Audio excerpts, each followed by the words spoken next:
Tahaha. Nous n'avons point fait descendre sur toi le Coran pour que tu sois malheureux, si ce n'est qu'un rappel pour celui qui redoute Allah, et comme une révélation émanant de celui qui a créé la terre et les cieux sublimes. Le tout miséricordieux s'est établi istawa sur le trône. À lui appartient ce qui est dans les cieux, sur la terre, ce qui est entre eux, et ce qui est sous le sol humide. Et si tu élèves la voix, il connaît certes les secrets, même les plus cachés. Allah, point de divinité que lui, il possède les noms les plus beaux. Le récit de Moïse t'est-il parvenu? Lorsqu'il vit du feu, il dit à sa famille, « Restez ici, je vois du feu de loin, peut-être vous en apporterai-je un tison, ou trouverai-je auprès du feu de quoi me guider. » Puis lorsqu'il y arriva, il fut interpellé. « Moïse, je suis ton Seigneur, enlève tes sandales car tu es dans la vallée sacrée, Touwa. Moi je t'ai choisi, écoute donc ce qui va être révélé. Certes, c'est moi Allah, point de divinité que moi, adore-moi donc et accomplis la salate pour te souvenir de moi. L'heure va certes arriver, je la cache à peine pour que chaque âme soit rétribuée selon ses efforts. Que celui qui n'y croit pas et qui suit sa propre passion ne t'en détourne pas, sinon tu périras. Et qu'est-ce qu'il y a dans ta main droite, ô Moïse? Il dit, c'est mon bâton sur lequel je m'appuie qui me sert à effeuiller les arbres pour mes moutons, et j'en fais d'autres usages. Allah lui dit, jette-le, ô Moïse. Il le jeta, et le voici un serpent qui rampait. Allah dit, saisis-le et ne crains rien. Nous le ramènerons à son premier état. Et serre ta main sous ton aisselle, elle en sortira blanche, sans aucun mal, et ce sera là un autre prodige, afin que nous te fassions voir de nos prodiges les plus importants. Rends-toi auprès de Pharaon, car il a outrepassé toute limite. Moïse dit, Seigneur, ouvre ma poitrine et facilite ma mission, et dénoue un nœud en ma langue, afin qu'il comprenne mes paroles, et assigne-moi un assistant de ma famille, Aaron mon frère, accrois par lui ma force, et associe-le à ma mission, afin que nous te glorifions beaucoup, et que nous t'invoquions beaucoup. Et toi, certes, tu es très clairvoyant sur nous. Allah dit, ta demande est exaucée, ô Moïse, et nous t'avons déjà favorisé une première fois. Lorsque nous révélâmes à ta mère ce qui fut révélé, mets-le dans le coffret, puis jette celui-ci dans les flots pour qu'ensuite le fleuve le lance sur la rive. Un ennemi à moi et à lui le prendra. Et j'ai répandu sur toi une affection de ma part, afin que tu sois élevé sous mon œil. Et voilà que ta sœur te suivait en marchant et disait, puis-je vous indiquer quelqu'un qui se chargera de lui? Ainsi nous te rapportâmes à ta mère, afin que son œil se réjouisse et qu'elle ne s'afflige plus. Tu tuas ensuite un individu, nous te sauvâmes des craintes qui t'oppressaient, et nous t'imposâmes plusieurs épreuves. Puis tu demeuras des années durant chez les habitants de Madian. Ensuite tu es venu, ô Moïse, conformément à un décret. Et je t'ai assigné à moi-même. Pars, toi et ton frère, avec mes prodiges. Et ne négligez pas de m'invoquer. Allez vers Pharaon, il s'est vraiment rebellé. Puis parlez-lui gentiment. Peut-être se rappellera-t-il ou me craindra-t-il. Ils dirent, ô notre Seigneur, nous craignons qu'il ne nous maltraite indûment ou qu'il dépasse les limites. Il dit, ne craignez rien, je suis avec vous, j'entends et je vois. Allez donc chez lui, puis dites-lui, nous sommes tous deux les messagers de ton Seigneur. Envoie donc les enfants d'Israël en notre compagnie et ne les châtie plus. Nous sommes venus à toi avec une preuve de la part de ton Seigneur, et que la paix soit sur quiconque suit le droit chemin. Il nous a été révélé que le châtiment est pour celui qui refuse d'avoir foi et qui tourne le dos. Alors Pharaon dit, qui donc est votre Seigneur, ô Moïse? Notre Seigneur, dit Moïse, est celui qui a donné à chaque chose sa propre nature, puis l'a dirigée. Qu'en est-il donc des générations anciennes, dit Pharaon? Moïse dit, la connaissance de leur sort est auprès de mon Seigneur dans un livre. Mon Seigneur ne commet ni erreur ni oubli. C'est lui qui vous a assigné la terre comme berceau, et vous y a tracé des chemins, et qui du ciel a fait descendre de l'eau avec laquelle nous faisons germer des couples de plantes de toutes sortes. Mangez et faites paître votre bétail. Voilà bien là des signes pour les doués d'intelligence. C'est d'elle, la terre, que nous vous avons créée, et en elle nous vous retournerons, et d'elle nous vous ferons sortir une fois encore. Certes, nous lui avons montré tous nos prodiges, mais il les a démentis et a refusé de croire. Il dit : Es-tu venu à nous, ô Moïse, pour nous faire sortir de notre terre par ta magie ? Nous t'apporterons assurément une magie semblable. Fixe entre nous et toi un rendez-vous auquel ni nous ni toi ne manquerons, dans un lieu convenable. Alors Moïse dit : Votre rendez-vous, c'est le jour de la fête, et que les gens se rassemblent dans la matinée. Pharaon donc se retira. Ensuite il rassembla sa ruse, puis vint au rendez-vous. Moïse leur dit : Malheur à vous, ne forgez pas de mensonges contre Allah, sinon par un châtiment il vous anéantira. Celui qui forge un mensonge est perdu. Là-dessus, ils se mirent à disputer entre eux de leur affaire et tinrent secrète leur discussion.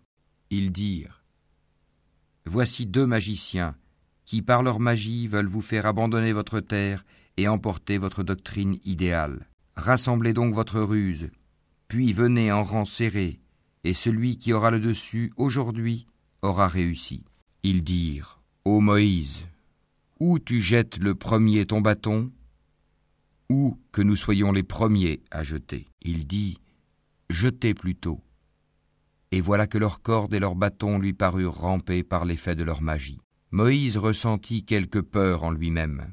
Nous lui dîmes : N'aie pas peur, c'est toi qui auras le dessus. Jette ce qu'il y a dans ta main droite, cela dévorera ce qu'ils ont fabriqué.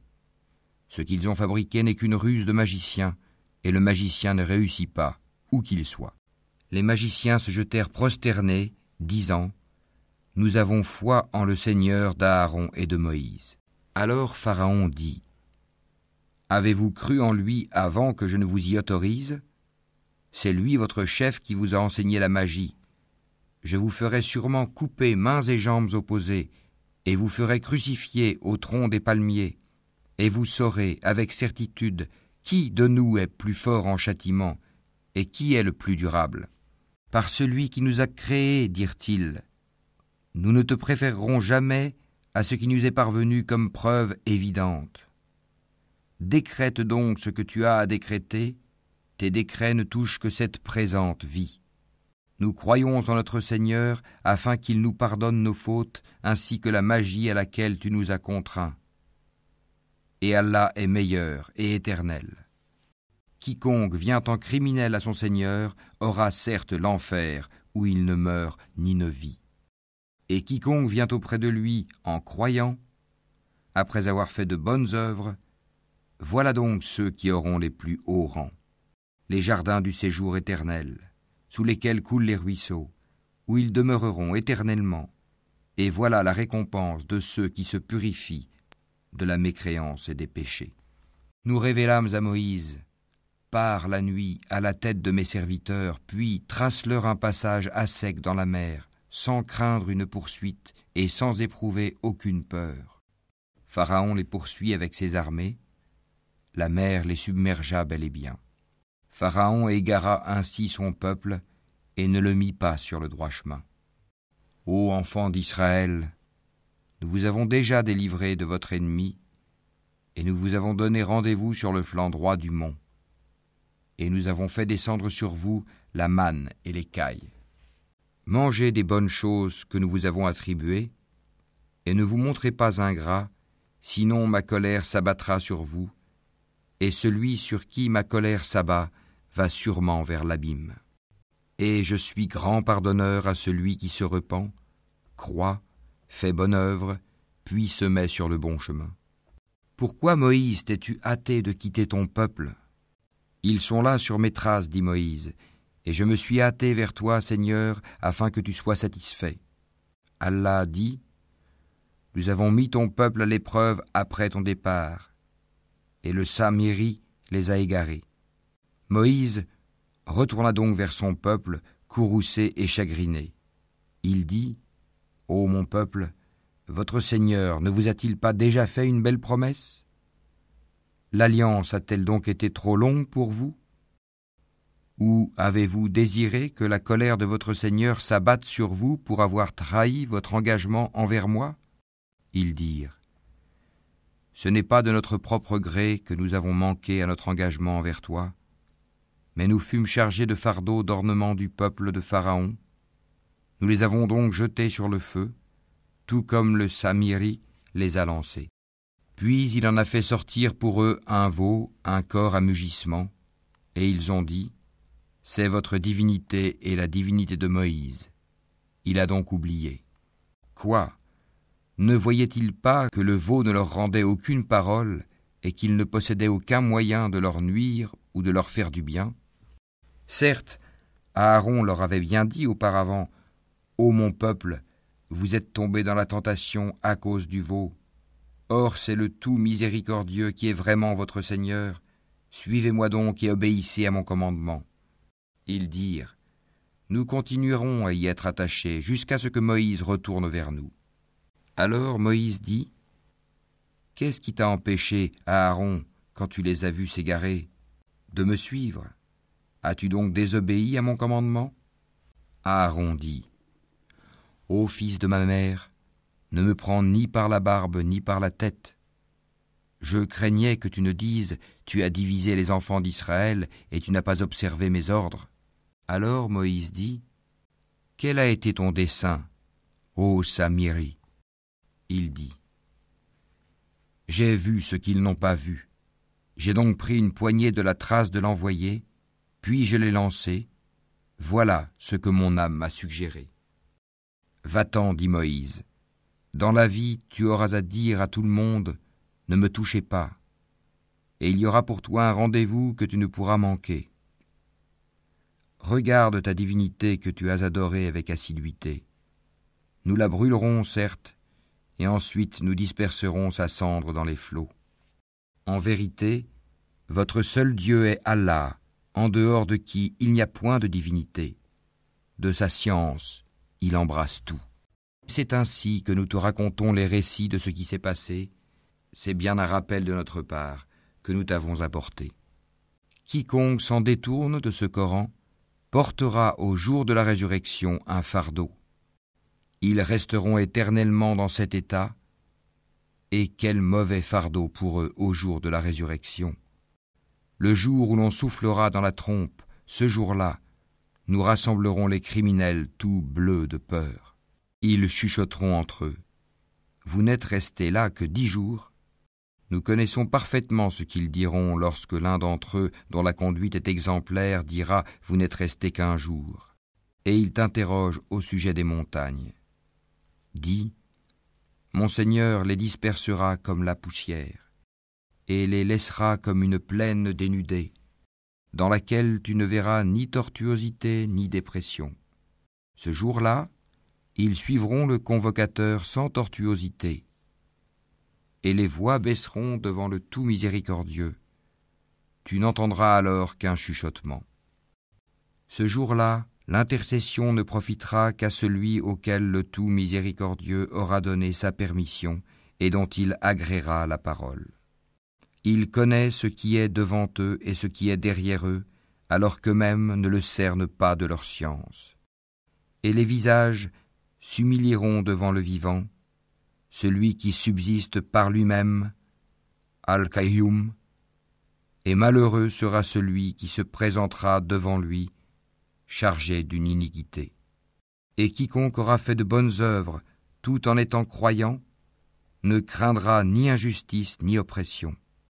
C'est ainsi que nous l'avons fait descendre, un Coran en langue arabe, et nous y avons multiplié les menaces, afin qu'ils deviennent pieux, ou qu'ils les incitent à s'exhorter. Que soit exalté Allah, le vrai souverain. Ne te hâte pas de réciter le Coran avant que ne te soit achevée sa révélation. et dis, Ô mon Seigneur, accrois mes connaissances. En effet, nous avons auparavant fait une recommandation à Adam, mais il oublia, et nous n'avons pas trouvé chez lui de résolution ferme. Et quand nous dîmes aux anges, prosternez-vous devant Adam, ils se prosternèrent, excepté Iblis, qui refusa. Alors nous dîmes, ô Adam, celui-là est vraiment un ennemi pour toi et ton épouse. Prenez garde qu'il vous fasse sortir du paradis, car alors tu seras malheureux. Car tu n'y auras pas faim, ni ne seras nu. Tu n'y auras pas soif, ni ne seras frappé par l'ardeur du soleil. Puis le diable le tenta en disant, Ô Adam, t'indiquerai-je l'arbre de l'éternité et un royaume impérissable ? Tous deux, Adam et Ève, en mangèrent. Alors leur apparut leur nudité. Ils se mirent à se couvrir avec des feuilles du paradis. Adam désobéit ainsi à son Seigneur, et il s'égara. Son Seigneur l'a ensuite élu, agréé son repentir, et l'a guidé. Il dit, « Descendez d'ici, Adam et Ève.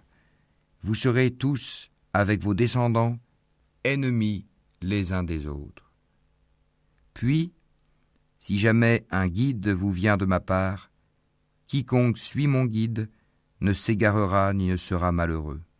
Et quiconque se détourne de mon rappel mènera certes une vie pleine de gêne, et le jour de la résurrection, nous l'amènerons aveugle au rassemblement. Il dira, « Ô mon Seigneur, pourquoi m'as-tu amené aveugle alors qu'auparavant je voyais ?» Allah lui dira, « De même que nos signes enseignements t'étaient venus et que tu les as oubliés, ainsi aujourd'hui tu es oublié. Ainsi sanctionnons-nous l'outrancier qui ne croit pas aux révélations de son Seigneur, et certes, le châtiment de l'au-delà est plus sévère et plus durable. Cela ne leur a-t-il pas servi de direction que nous ayons fait périr avant eux tant de générations dans les demeures desquelles ils marchent maintenant ? Voilà bien là des leçons pour les doués d'intelligence. N'eût été un décret préalable de ton Seigneur et aussi un terme déjà fixé, leur châtiment aurait été inévitable et immédiat. Supporte patiemment ce qu'ils disent et célèbre sa louange avant le lever du soleil, avant son coucher et pendant la nuit. Et exalte sa gloire aux extrémités du jour. Peut-être auras-tu satisfaction. Et ne tends point tes yeux vers ceux dont nous avons donné jouissance temporaire à certains groupes d'entre eux, comme décor de la vie présente, afin de les éprouver par cela. Ce qu'Allah fournit au paradis est meilleur et plus durable. Et commande à ta famille la salate, et fais-la avec persévérance. Nous ne te demandons point de nourriture, c'est à nous de te nourrir. La bonne fin est réservée à la piété. Et ils disent, pourquoi ne nous apporte-t-il pas un miracle de son Seigneur ? La preuve, le Coran, de ce que contiennent les Écritures anciennes ne leur est-elle pas venue ? Et si nous les avions fait périr par un châtiment avant lui, Mohammed, ils auraient certainement dit, ô notre Seigneur, pourquoi ne nous as-tu pas envoyé de messagers ?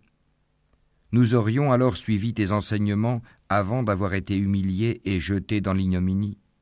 Dis, chacun attend. Attendez donc. Vous saurez bientôt qui sont les gens du droit chemin et qui sont les bien guidés.